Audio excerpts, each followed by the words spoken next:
Bonjour pour la 4e ou 5e fois à tous et à toutes. On va démarrer ces prévisions de récolte européenne abricots. Merci de vous équiper de matériel de traduction puisqu'on a des intervenants espagnols et italiens qui vont intervenir dans leur langue. Donc si vous ne maîtrisez pas ces langues, équipez-vous. En fin de présentation, vous aurez disponible auprès de l'hôtesse au coin de la salle le document de synthèse des prévisions de récolte avec l'ensemble des chiffres qui seront présentés. Et ce document il sera également en ligne après la présentation sur le site du Medfel, donc vous pourrez récupérer également tous ces éléments. On va commencer par un tour de table des intervenants. Déjà, je vais me présenter, Eric Ostalnou de la Chambre d'agriculture des Pyrénées-Orientales. Au niveau des intervenants pour l'Espagne, sur le plateau, on a Javier Bassols de la Fédération des coopératives agricoles espagnoles. En visioconférence pour la Grèce, Georges Kanzios de la coopérative Azepop en Macédoine, dans le nord de la Grèce. Pour l'Italie, Thomas Bosi du Centro Service Ortofrutticolo de Ferrara, dans le nord de l'Italie, en Emilie-Romagne.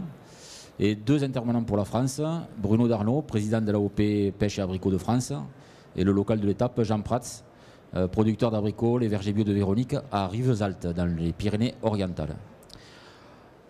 On fait d'abord un petit point sur la récolte 2023, la récolte passée, avec la production estimée fin de saison sur les différents pays producteurs. On va faire le tour des différents pays pour faire un petit peu un bilan de cette campagne en termes de volume et en termes de marché. On va commencer peut-être par l'Espagne. Javier Bassols, cette campagne 2023 abricots en Espagne, comment elle s'est déroulée ? Dans la région de Murcie, en 2023, on a eu une production bien en deçà de sa capacité habituelle. Certaines des variétés qui avaient été plantées précédemment dans la région de Murcie avaient des problèmes de nuisance et n'étaient pas adaptées aux caractéristiques du lieu, du terrain. Et en fait, c'était très difficile d'obtenir des productions stables. En 2023, toutefois, et donc, on a été en deçà du potentiel de production, de la capacité de production. Et ça, pour toute la production d'abricots. Dans certaines régions du Nord, il y a eu également des problèmes d'eau, d'irrigation. La première partie du printemps a été très sèche et nous avons eu aussi, de ce fait, des problèmes de qualité. Mais en ce qui concerne l'entrée sur le marché, on a eu les abricots qui étaient présents, étaient de bonne qualité, les prix étaient tout à fait cohérents par rapport à la qualité et donc nous avons travaillé dans des conditions acceptables. J'espère que Georges Kanzios est connecté. Georges, comment s'est déroulée cette campagne 2023 en Grèce? Alors, bonjour à tout le monde. La campagne de 2023 en Grèce, c'était meilleur que les années précédentes, où vraiment c'était des années mauvaises au point de vue il y avait beaucoup de dégâts. L'année 23, en Grèce, on atteint un niveau de production à peu près 95 000 tonnes, à une hausse de 10% par rapport à l'année 2022, qui était vraiment une mauvaise année. En ce qui concerne le niveau commercial, avec des prix corrects pour les producteurs, mais à la fin, cette hausse des prix et des rendements n'a pas pu compenser la perte de production. Par rapport à une année normale qui se situe plus vers aux alentours de 110 000, 115 000 tonnes de production. Merci. Et sinon, le temps, il était bon et c'est déroulé bien, la campagne. Merci Georges. On continue avec l'Italie. Thomas, même question. Campagne 2023, en volume et en marché. Comment s'est déroulée cette campagne en Italie? Buongiorno a tutti voi. Anche in Italia lo scorso anno si è veduto il piano produttivo nell'abricola. En Italie, on n'est pas arrivé au maximum de production des abricots. Nous avons 22% par rapport au niveau de 2022. La cause de cette baisse de production est due au gel que nous avons vécu dans le nord de l'Italie, surtout en Émilie-Romagne. On a eu du problème avec le froid. Nos quantités, donc, ne sont pas excédentaires.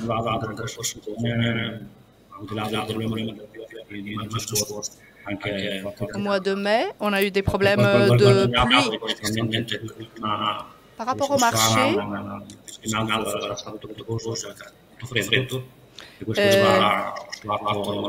la production a ressenti du froid.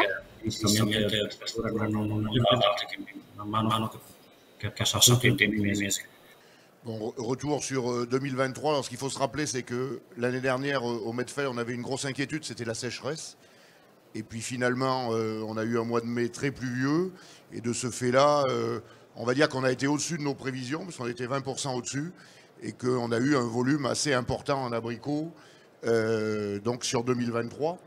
On a eu aussi une météo assez défavorable, notamment en termes de consommation sur les lieux de consommation. Il faut se rappeler que juin-juillet n'a pas été bon sur les lieux de consommation. Donc, grosse offre, baisse de consommation, on connaît les difficultés économiques.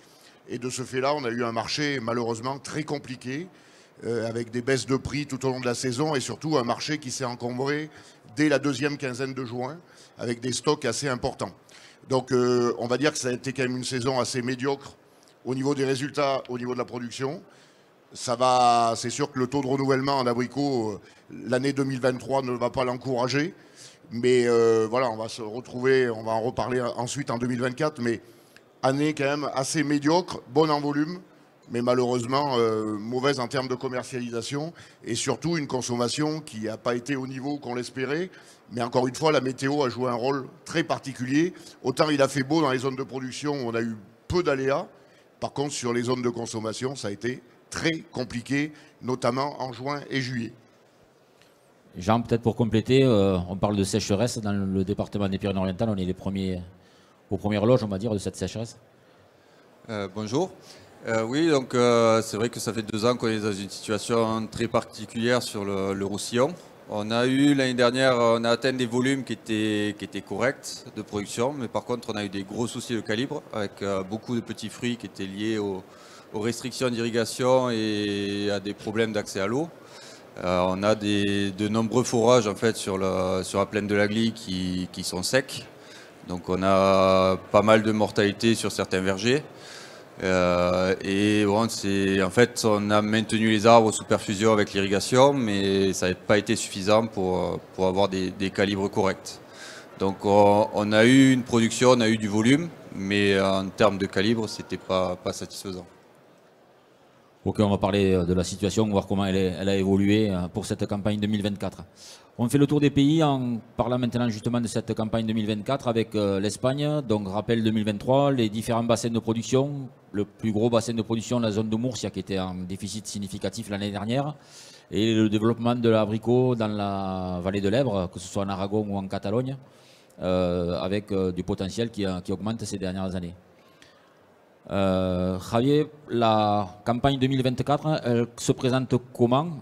Difficile à dire puisque je pense que ça évolue de jour en jour, avec hier même des alertes gel dans le nord de l'Espagne. Oui, comme tu disais, Eric, ces nuits-ci, disons la nuit dernière et celle d'avant, tout semblait indiquer qu'on aurait une bonne récolte d'abricots avec une augmentation de la production par rapport à l'année dernière, surtout en Murcie, pas dans les zones du nord qui sont à peu près dans leur potentiel. Mais comme Eric vient de le dire, ça fait 2 nuits que dans des zones de production production du Nord, surtout en Catalogne et en Aragon, on a atteint des températures en dessous de 0. Il est trop tôt pour savoir quels sont les dommages que ces températures ont pu causer, mais étant donné les dates auxquelles nous sommes, s'il y a du gel dans ces époques, c'est très dangereux parce que le fruit est déjà très évolué et il est très sensible au gel. Donc, pour l'instant, ce que je peux vous dire, c'est qu'il y a une incertitude concernant l'évolution de différentes plantations. On doit attendre les prochains jours pour voir quel a été l'impact du gel. S'il n'y a pas eu des dommages importants, les données qu'on avait jusqu'à présent disaient qu'on avait une augmentation de la production par rapport à l'année dernière, surtout dans la zone de Murcie. Ce n'est pas parce qu'on ait augmenté le nombre d'hectares, mais parce que les variétés qui ont été plantées au cours des dernières années ont plus de fruits dans les arbres. La noison a été meilleure et donc la production aussi est meilleure. Et rien d'autre. On doit donc attendre pour voir. Ça fait quelques années que le nord de l'Espagne subit des problèmes de gel en abricot, en pêche. En Espagne, vous avez le système d'AgroSeguro qui est très très répandu. Mais tu me disais qu'il commence également à y avoir des tensions avec ce système d'assurance parce que les années sont compliquées et les catastrophes climatiques se succèdent.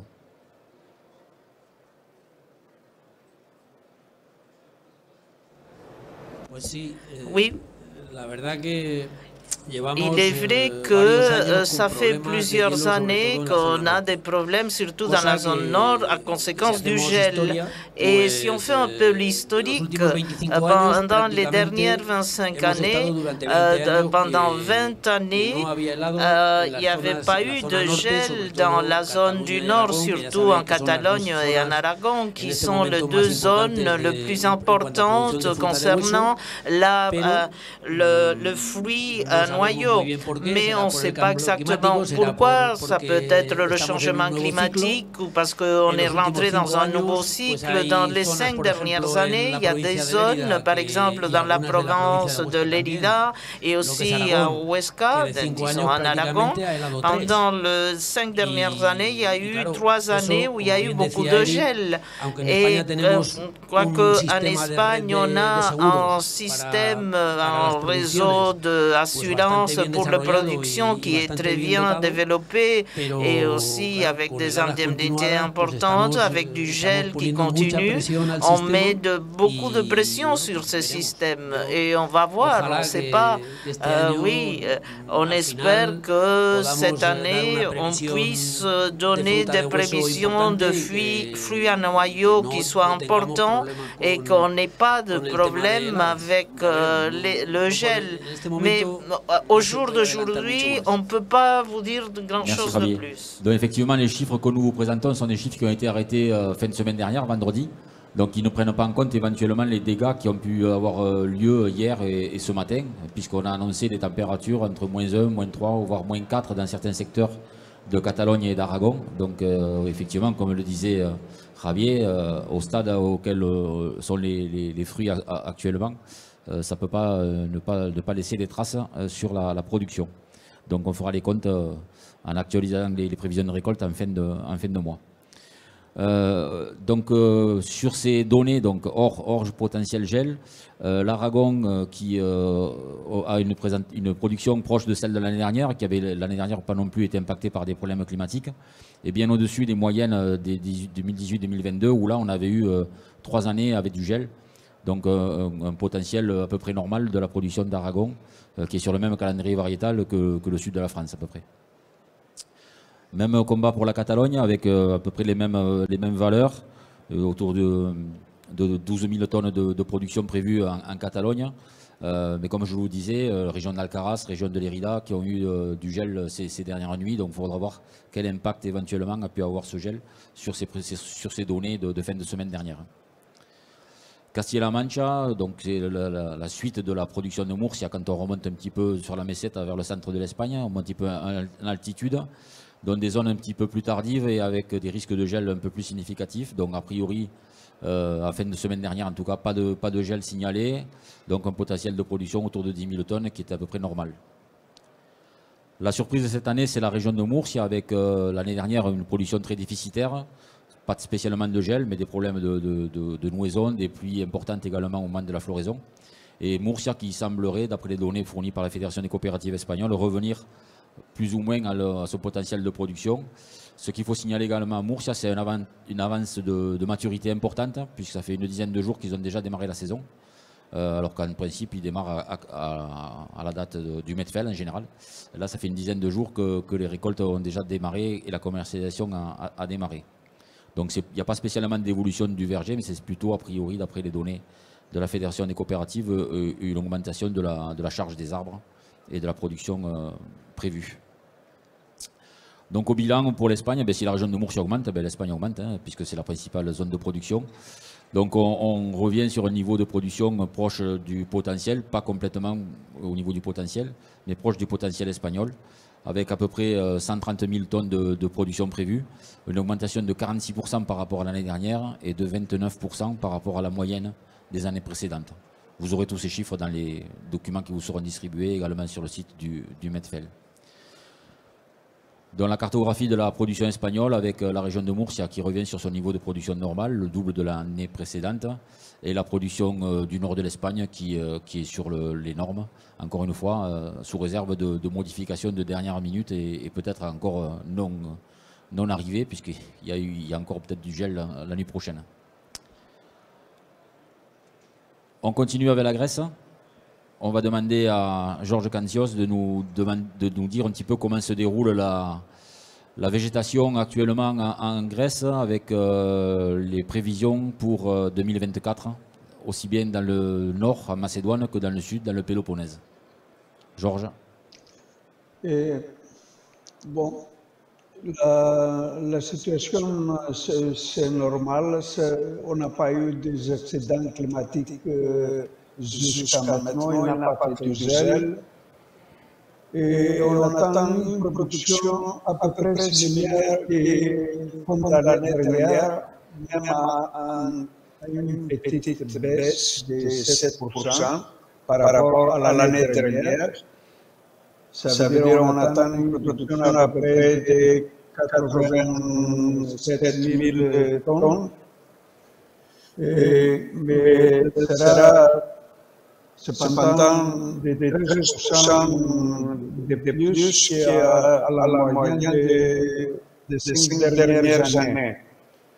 Incident climatique, jusqu'à maintenant, on n'a pas eu, on n'a pas, excusez-moi pour la langue, pour le français, et les deux bassins de production, le sud de la Grèce et le nord, vont commencer après aux mêmes dates, ça veut dire aux alentours de 10 mai.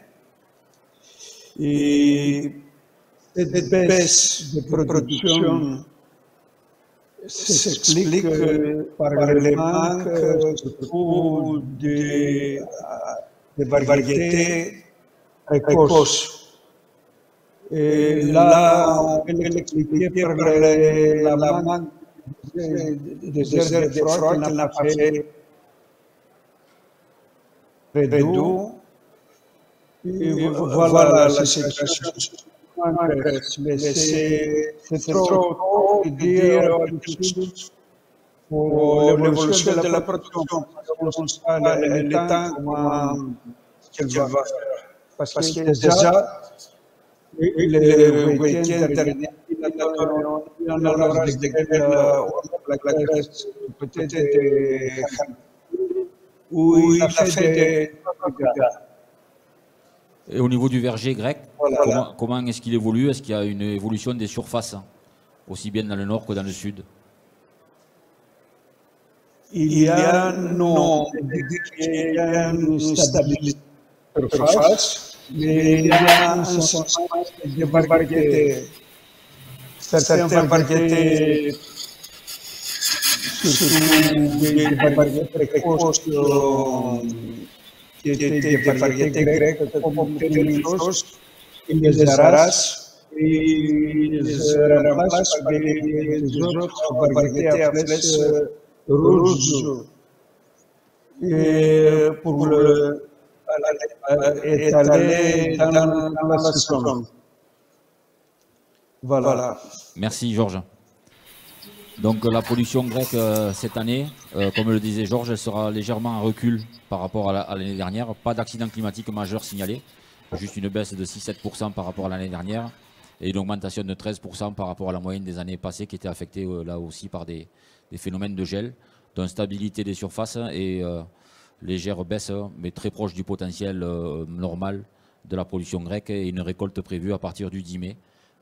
Qui est classique pour les calendriers variétaux de ce pays, avec la répartition entre la Macédoine au nord, ou la zone de production de pêche nectarine également, et le Péloponnèse au sud. On passe à l'Italie. Thomas, en laissant le micro le plus près possible pour qu'on puisse mieux entendre que la première intervention, si c'est possible.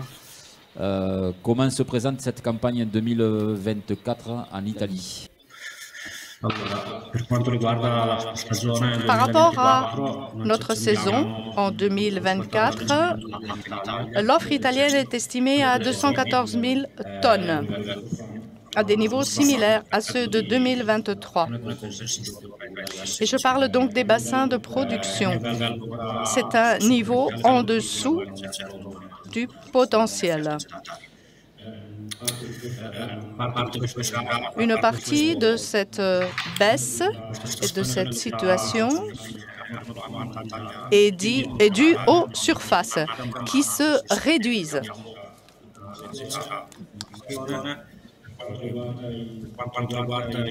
En ce qui concerne la productivité,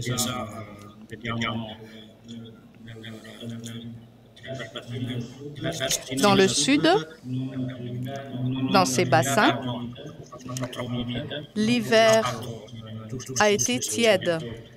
Il n'y a pas eu de vague de froid. Nous avons une bonne floraison.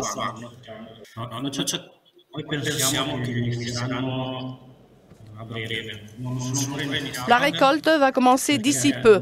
La récolte n'a pas commencé parce que dans le sud, nous avons des régions qui s'anticipaient par rapport à l'an dernier.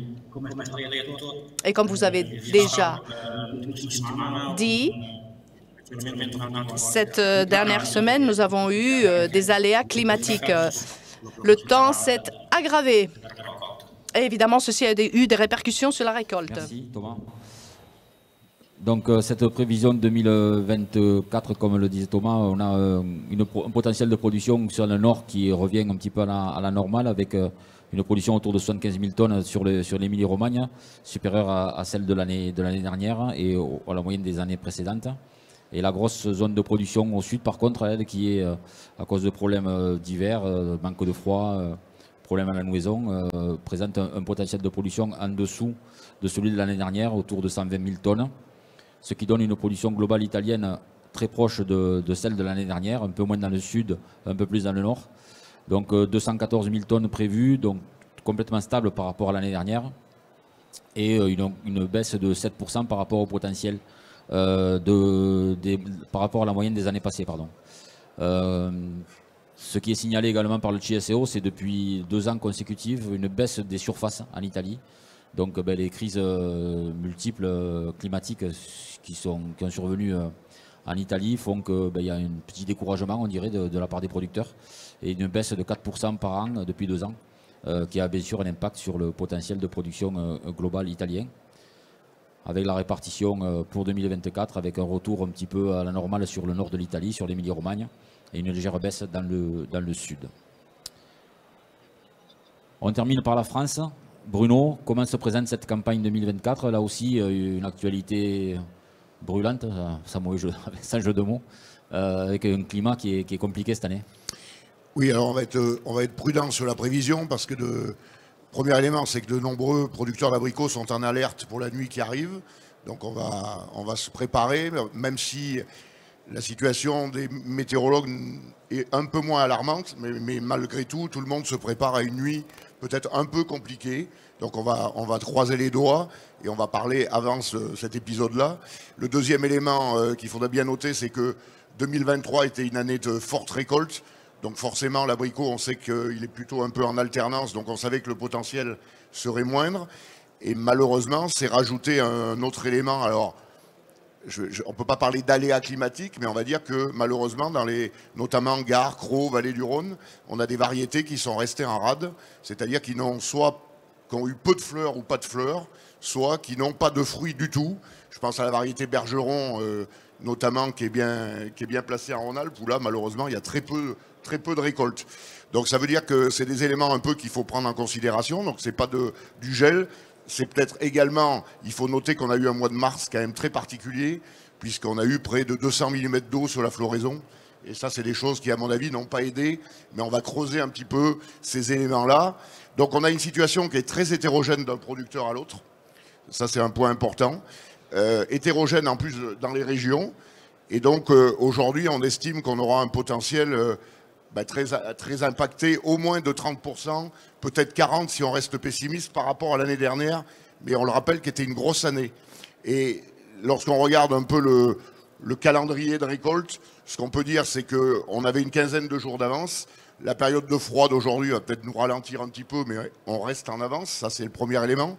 Et le deuxième élément, lorsqu'on regarde les variétés, on pense qu'on a un mois de juin qui va être à peu près normal en termes de quantité qu'on va pouvoir proposer. Le mois de juillet va être un peu plus chaotique. Et en août, on va se retrouver avec une charge un peu plus moyenne. Mais globalement, je pense qu'on pourra fournir largement les distributeurs français avec l'abricot français cette année. Mais encore une fois, prévision prudence. On va attendre encore la nuit prochaine. Mais pour l'instant, voilà une situation 30-40% de moins que l'année dernière, qui était une grosse année. Voilà. Jean, pour compléter, la situation à Roussillon, toujours la sécheresse, mais une charge des arbres qui est correcte là. Oui, là, sur la région de Perpignan, on a une très grosse sortie d'abricots cette année, avec pas mal de travaux d'éclaircissage à faire sur la majorité des vergers. Après, on ne sait pas encore si la production sera importante, parce qu'on a toujours ces problèmes d'eau qu'on n'arrive pas à maîtriser. Il y a une vallée qui a l'air d'avoir sécurisé un peu son eau et qui est en meilleure situation que l'année dernière. Par contre, nous, on est situé sur la vallée de Agly.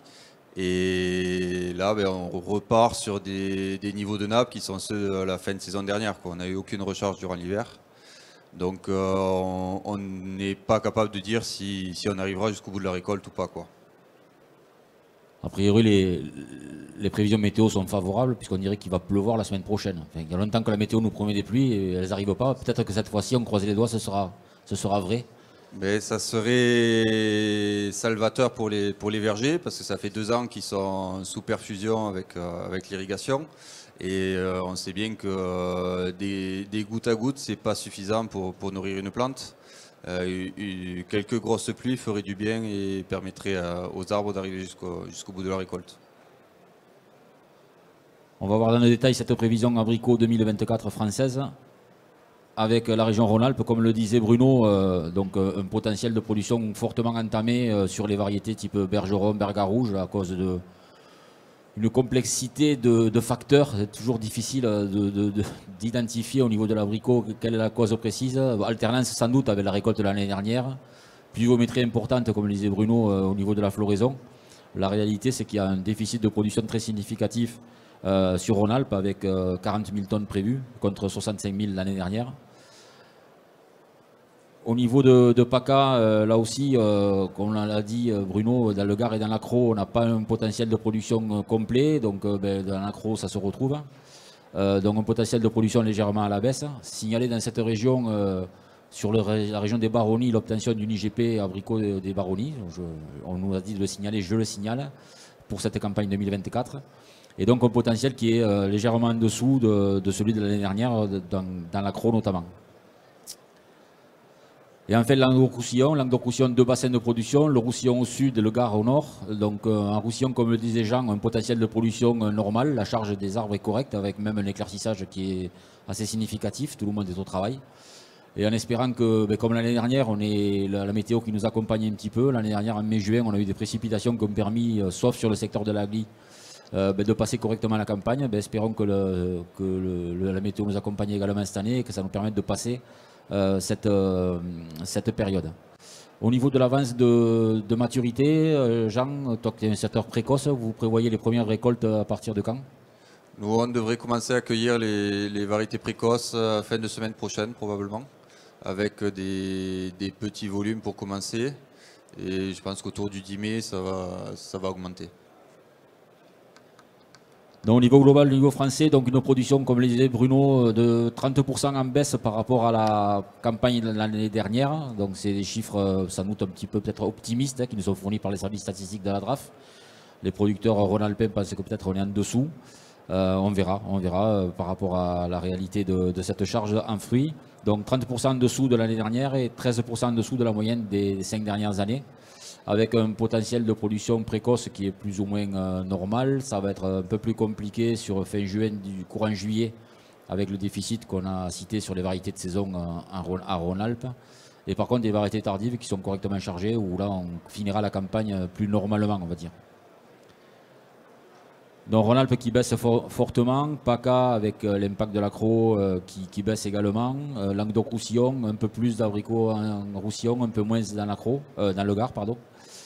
Donc on a une production française qui devrait se situer autour de 90 000 tonnes de production, bien en dessous les 120 130 000 tonnes de l'année dernière, et un potentiel abricot français qui est au-delà de 140 000 tonnes. Donc une campagne moyen-moins, mais qui sera à peu près régulière sur le potentiel de mise en marché. On a vu une production en baisse en France, une production en augmentation en Espagne, l'Italie et la Grèce qui sont stables. Ça donne une production européenne qui est stable également, qui est autour de 520 000, 525 000 tonnes de production prévues, comme l'année dernière, et 2% au-dessus de la moyenne des 5 dernières années. Donc un potentiel de production moyen. On n'est pas sur une grosse année, mais on n'est pas non plus sur une année déficitaire. Et on le voit dans le dernier graphique où vous voyez la chronologie depuis 1993. Ça date, avec une production 2022, 23, 24 qui est moyenne, qui succède à des années 2020-2021 qui étaient très déficitaires, autour de 400 000 tonnes.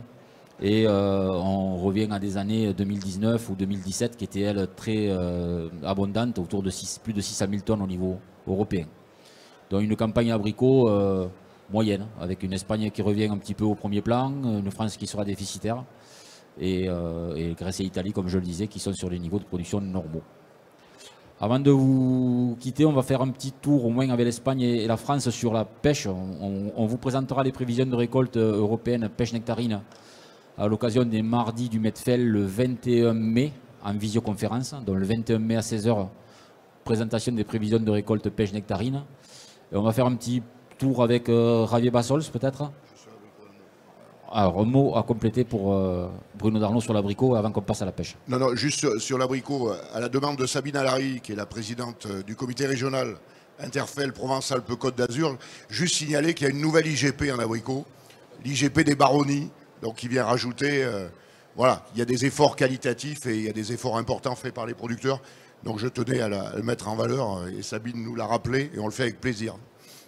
L'IGP des baronnies qui s'ajoute à l'AOP Rouge du Roussillon qui existe depuis pas mal d'années, hein, n'est-ce pas Jean? Qu'il faut signaler également. C'était la minute publicité.